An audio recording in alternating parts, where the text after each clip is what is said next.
Okay. What about girl allegedly tries to poison mom twice for taking away her iPhone? What story, friend? By the way, we're on. Okay. Awesome. Yeah, let's not talk about that girl. Yeah. Yeah. Good morning, everybody. Good morning. Good morning. So, why does it seem like the tech bubble isn't over yet? I'm looking at the news and everybody's getting money. Yeah, that's true. I thought the tech bubble was over. Well, depends on whether or not you believe it's a bubble. Right. Yeah. So there's a startup here, Chris.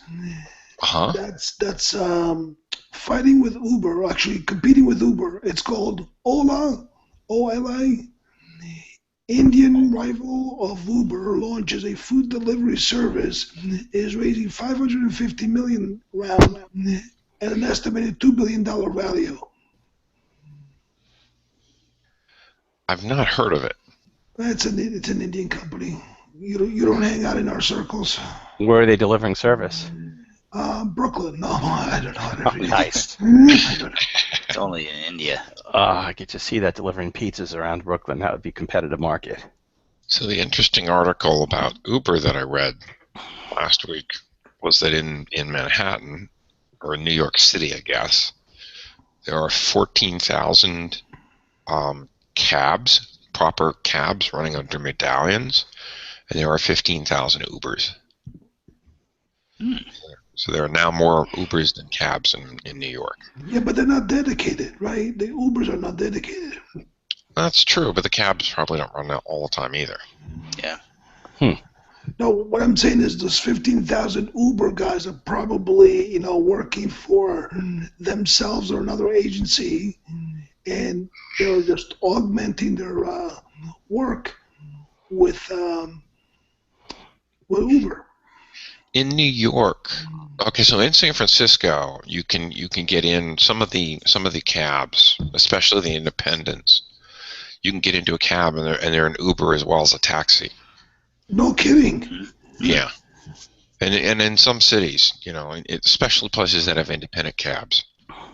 Huh. So it's like the Gypsy Cab 2.0. Yeah, it's it's an Uber and a Lyft and a taxi. And a Halo all tied together. Yeah. Choose your app, will pick you up. Flywheel and Halo, yeah. Couldn't help it, sorry. Yeah. Yeah, the only thing you're not doing is the car sharing stuff. Hey. So I was looking at who's hiring. There's Automatic, which is WordPress. Mm-hmm. There's Badge Media, which is a mobile advertising platform, I guess. Major League Baseball, this is on the IT side, obviously. They're not looking for a third baseman. They're looking for developers. Yeah.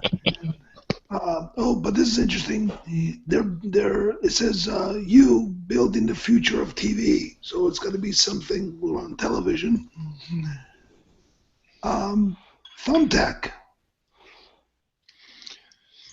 Gotta ask, what the hell is Thumbtack? Yeah, it's a good question. See, I'm looking at a different market, Chris. You see what I'm doing there? Delighting customer is why we exist, and observing our customer now. Obsessing over our customer. I have no idea what they do. We continually look for ways to improve in every way. That's good. Don't know what they're doing. Ourselves and our team and our company or product. We improve, impressing ourselves, yada, yada, yada. I have no idea what they're doing. Hey, I put an article in our Google chat back to your question about the tech bubble. It's kind of an interesting rant from Mark Cuban on why we're in a tech bubble and why it's going to be worse than the one that blew up in 99, 2000. I didn't get anything in my. It was in the Google chat. Yeah, I put it in the Skype one too. No, it's okay. I don't have anything in my. Okay, that's fine. There. What is he saying? He's basically saying that it's worse this time because most of the people who have invested in these new tech startups, these super high valuations, don't have any liquidity, right? Because there's a lot of these that are, I guess, crowd-funded or private, right? And if they blow up, you've got no recourse, right? I hope he's wrong. I hope he's wrong too, but as a guy who experienced it once, I give him a little smart bit guy. of There's no doubt about it. It's just Well, let's not get crazy. I'm lost here. Explain the problem again. So, hold on. Before you talk about that for a second, okay? I've been listening to him for a long time. He's been saying that for a long time. But I think that the reason it's a bubble is because a lot of these people don't have businesses. Mm-hmm. Yeah. Well, that's kind of what he's saying too. It's all apps. It's not real sustainable businesses, right? apps are not a business. That's for Right. sure.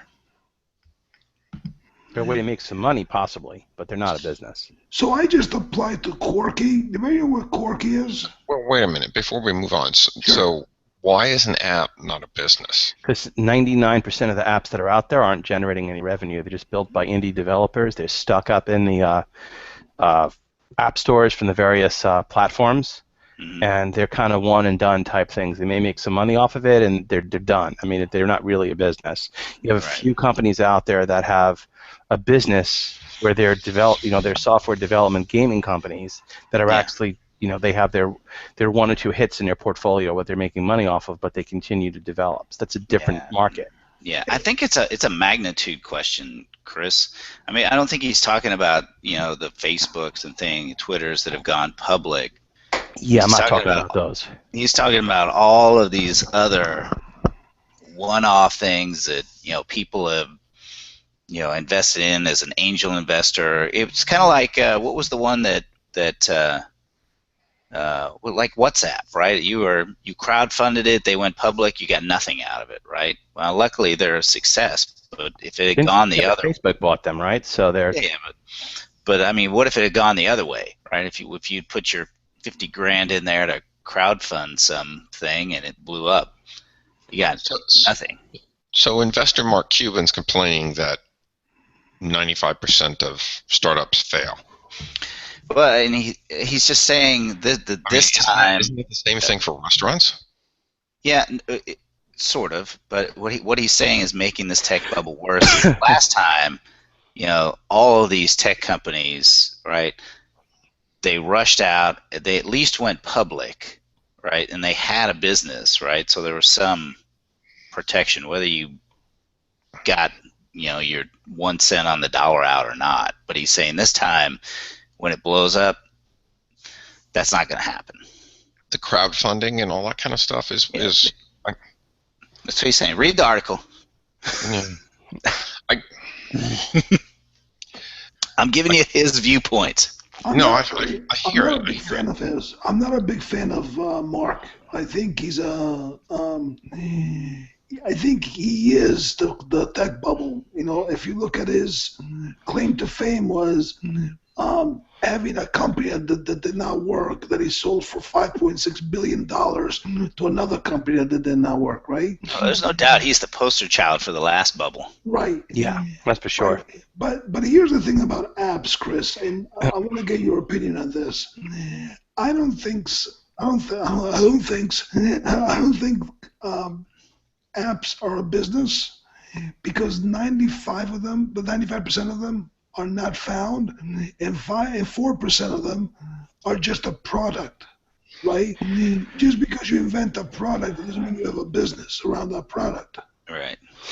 In a lot of apps that are out there are just bookmarks to mobile websites. I mean, that's the part that's so sad about it. There are some really, really good engaging apps out there. I'm not saying all apps absolutely, are crap, they're absolutely. There's that one app we were talking about it earlier in the show. What is it? It starts with a U.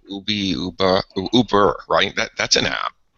Yeah, but there's a fundamental business and infrastructure behind it. Yeah. It's not an app. It's a portal to a business, right? Yeah, but I don't know that that's fundamentally different than a lot of the stuff that's out there. Really? You think that Uber is the same thing as Angry Birds? Yeah. I think the goal of Angry Birds is different than Uber, but I know without a question, I have 4 alternatives to get to work that are based on apps every morning when I walk out my door. I'm not questioning that. I'm not questioning that at all. I think we need to put a disclaimer in Chris's lower thirds that says, "Remember, I am now in Silicon Valley." Yeah. Or it might say I am an app. I have an app. What's the failure rate of restaurants? What's the failure rate of a new restaurant anywhere in the United States? Oh, anywhere it's 90%. It's got to be above 80. So apps have a lower threshold, right? You don't need $50,000 to start a new app, right? You don't even need 5,000. You can do it for 500. I think there's two. Time out. How much money do you need to get an app up and going? If you're a developer, if you can program, yeah. I think you can do it for $500. Okay, so no, because if you are a developer and you're making a $500 app, number 1, it's going to be free. Number 2, it's going to take you a year and a day to get it out there, and to get it through the apps control. I mean, the Apple Nazis is going to take a long time. A friend of mine has got. You guys know Marco from Overcaster? No. He's the guy that made Tumblr. Okay. Oh, okay, yeah. Right. Well, actually, I do know him. Okay, so you can see his old. This is a great one, right? Because you can see exactly what he makes of his app. He posts it. Right? Yeah. He made an app. It took him a year to make it, Mm-hmm. and he's making $10,000 a month from it. Okay, and it's a great app. I use it all the time. It's a podcasting app. Mm-hmm. Overcast is probably the best podcast app that there is. But it took a guy who's got experience like you wouldn't believe, and he tells you what he spent. He had to buy the name. He had to invent. He had to get patents. He had to get all those things for an app that all it does is play back podcasts. Right. You guys talk to me, see if I can get that, because I'll Yeah, there's little doubt, and making a successful restaurant also costs a lot of money and all that kind of stuff. I think compare the two. You cannot compare the two. It's like comparing it to a car wash. It's like. Yeah, but any new business is high risk. I think creating a new app has a much lower barrier to entry. I think that you can do it for $5,000 or $500, maybe not $500, not in realistic terms, but for $5,000 you can probably do it. And whether or not it's going to be successful is another question. Yeah. And that's where Cuban is saying that the app market has no liquidity because you've got a bunch of people out there racking up their credit cards to try and make their business successful. I think that's part of it. I think the other part of it too is, you're not crowdsourcing a restaurant, right? If you're a restaurant, likely, startup, you're a person, maybe a family, right? Maybe a couple of people, and you're going to the SBA, getting a loan or whatever you're doing, and starting it up, right? Whereas some of these apps that are out there are crowdfunding dollars from all over, right? Did you see what I just sent you guys, by the way? Yeah, it's interesting. I'm looking at that right now. Yeah, I'm pulling it up. This is what it cost. Well, it doesn't talk about the cost in this article. I have it in a different article. This is an app that costs $5, right? Mm-hmm. And it gives you exactly the downloads, the earnings, everything. You have to pay $5 to get it? You have to pay $5 to get it. Okay, yeah. You know, it tells you a little bit about it. He says he bought the name for $12,000. And we might be, you know what? Maybe at one point we'll get him on the podcast because I do know him. He's out by you. He lives, I think he lives in the boat now. And it tells you. Apple made $70,000 off of that app. Right, exactly. They got paid 70. I don't know his. So 70 is good money, but is that is it a business? But look what he made. Look what he made. He's paying $70,000, and if you look at what he made was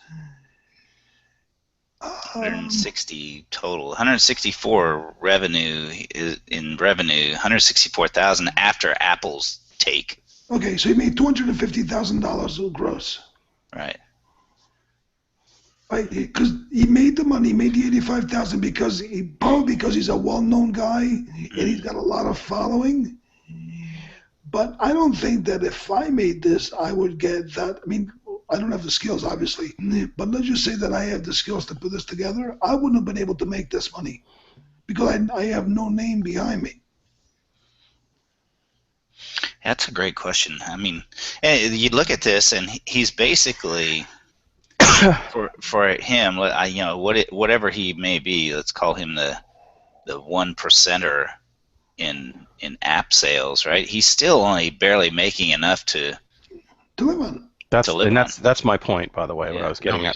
He's saying that his healthcare costs twice as much as his service. He's not making money at those numbers. There's no way. I mean, it's just for all the time and energy that went into that. He's got to have a loss. Now, to Chris's point, though, if you want to look at a success, let's look at Instagram, right? 12 guys, 18 months, $1 billion. Mm-hmm.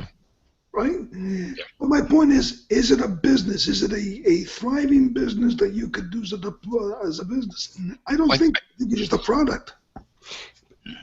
I think that you could also look at successful restaurants and things like that, and I think the numbers are higher for apps than they are for restaurants because apps still has a lower barrier to entry. You can't start a restaurant for under $50,000 or $100,000. Sure, you can. You can start a food truck. That's not a restaurant. Well, it could be a gourmet food truck, and you can grow into restaurants. Yeah, you're gonna start with a gourmet food truck, right? You still gotta get the you're not going to have the $30 a plate. Right, but I can show you numbers because I have them. That's why I said food truck. It's unbelievable what those food trucks make. Oh, there's no and there's also a bunch of food trucks that don't make it, without a doubt. Right, but I'll tell you what, if I were to build this app, I'd much rather be on the food truck than build this app.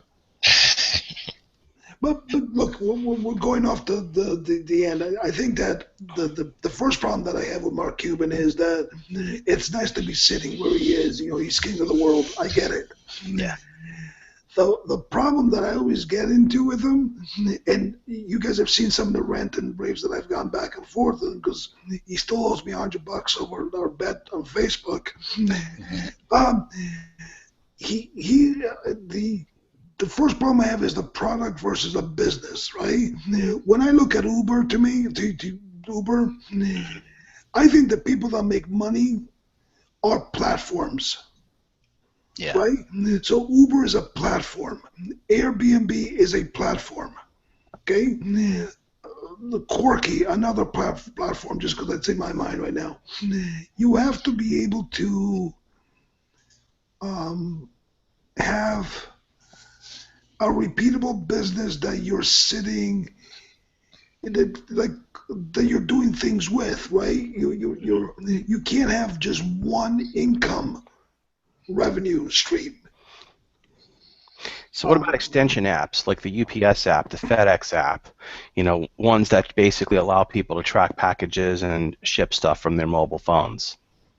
It's not. I mean, that's not a business. Or booking or like even things like Hitmonk or Kayak or Expedia, those things. Which, by the way, there's only 2 companies that own all those apps right now. Yeah. Right? There's Expedia and Priceline.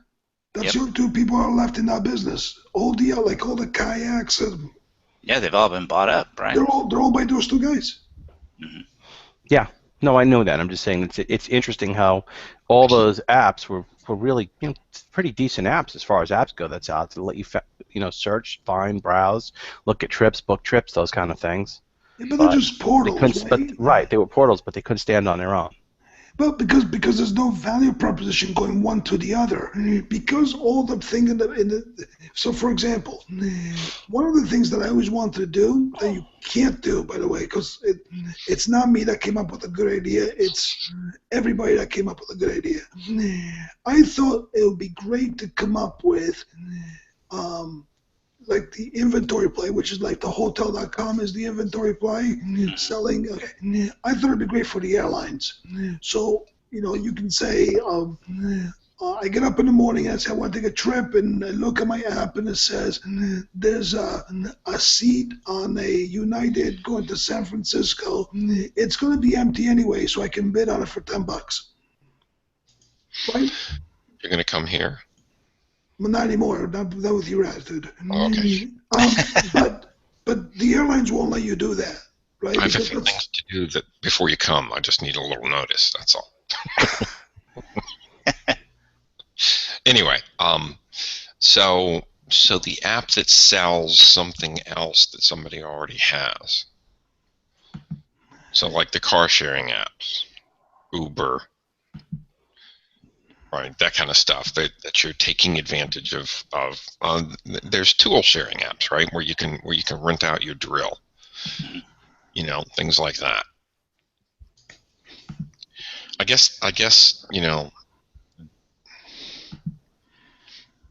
that's an interesting concept. I'm looking at the apps that are on my phone, and if I look at my home screen, I've got Facebook and Twitter and Skype. I've got Yelp. I've got Expensify.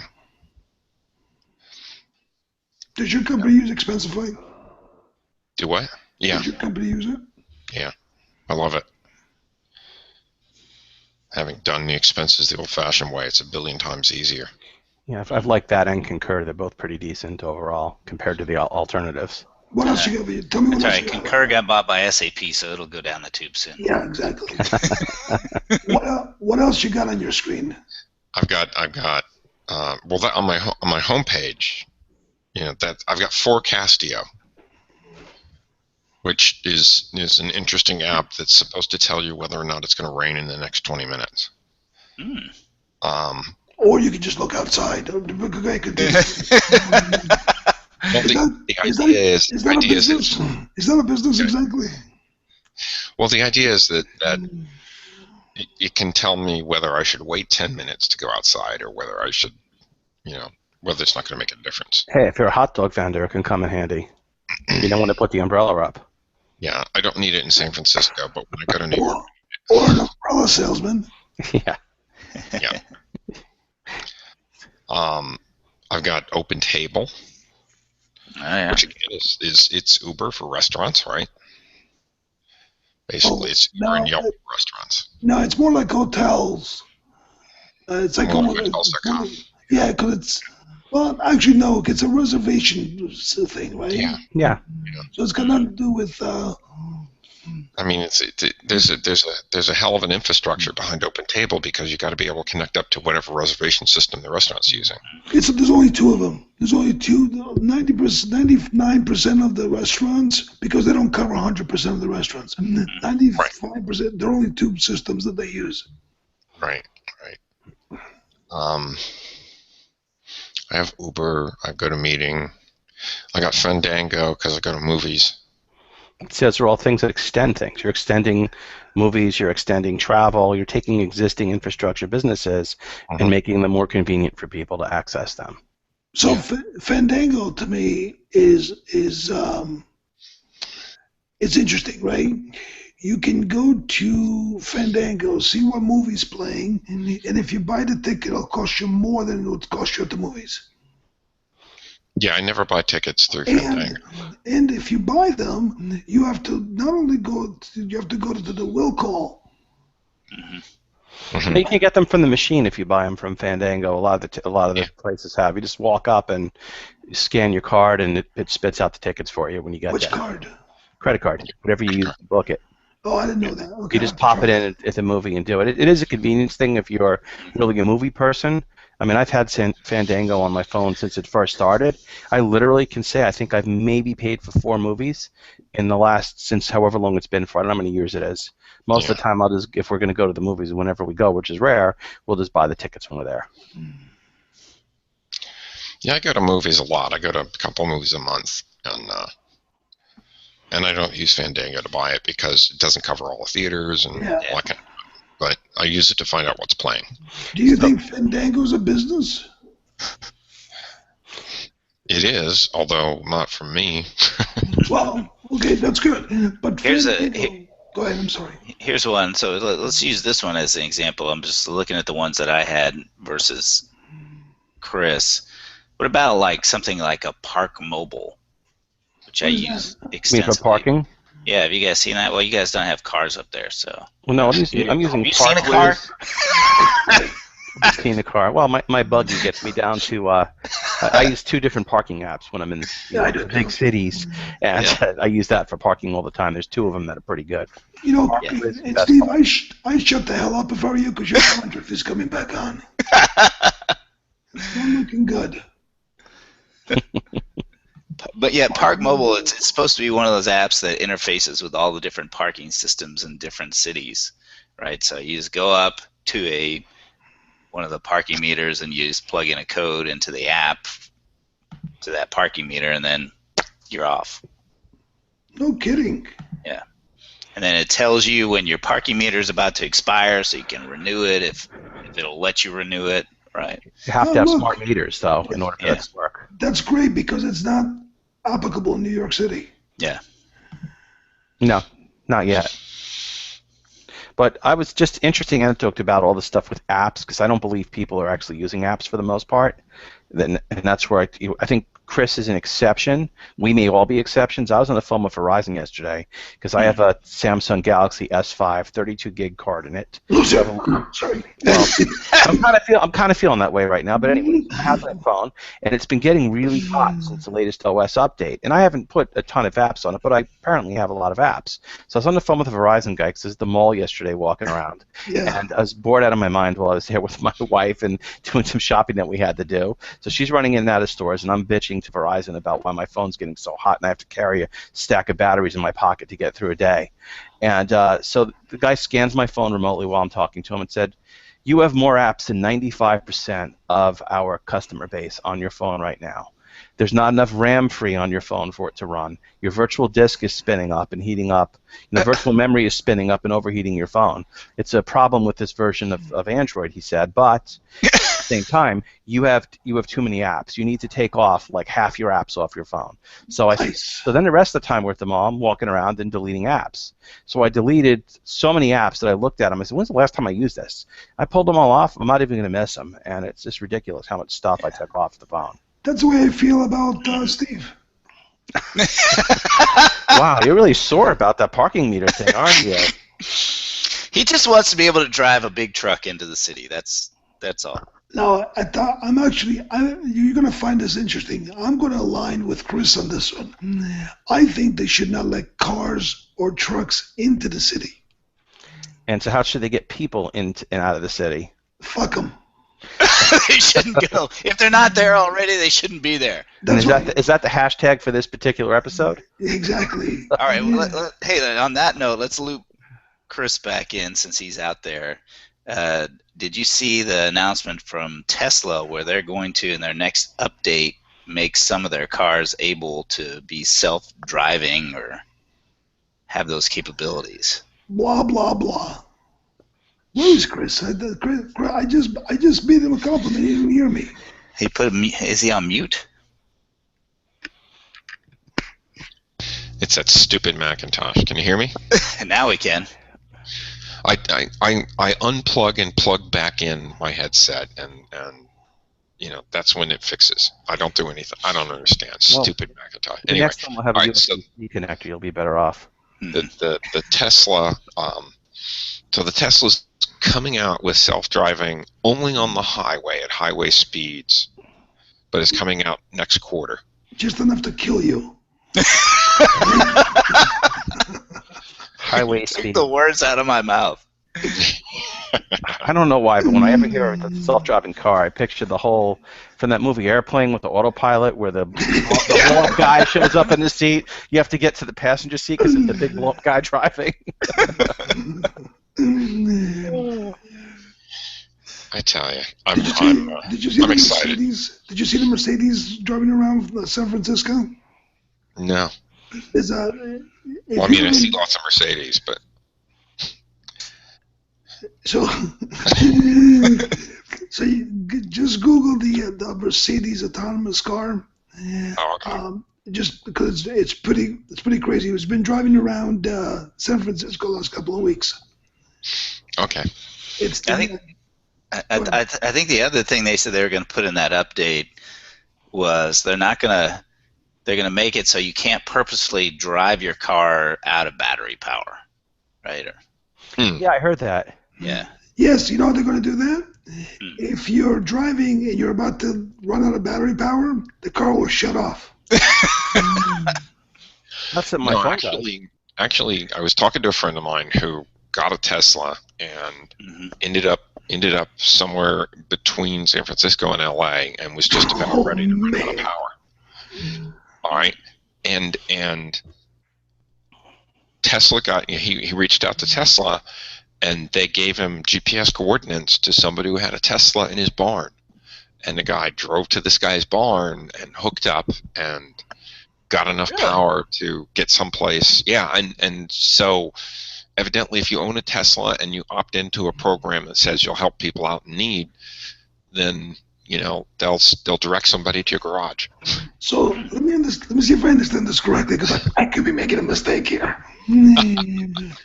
So some sales guy is driving a Tesla, and he ends up at some farmer's house and has to stand there for the night while his car is getting charged. Why did I ever hear this story? Did he have 3 daughters? Yeah. No. I don't know. I think typically, the guys who are driving the Tesla are not going to be somebody that the 3 daughters are going to be interested in. But anyway, that's my experience. Unless he's an app developer. Yes, he's an app developer. Crowdfunded. Crowdsourced app developer. There we go. Bought his Tesla with every nickel he made from the sale of that one app. Yeah. By the way, a book that I told you about that I just got done reading, 0 to 1. He's in it a little bit. Peter Thiel's book. That's a great book. If you guys get a chance to read books, that's a must. 0 to 1.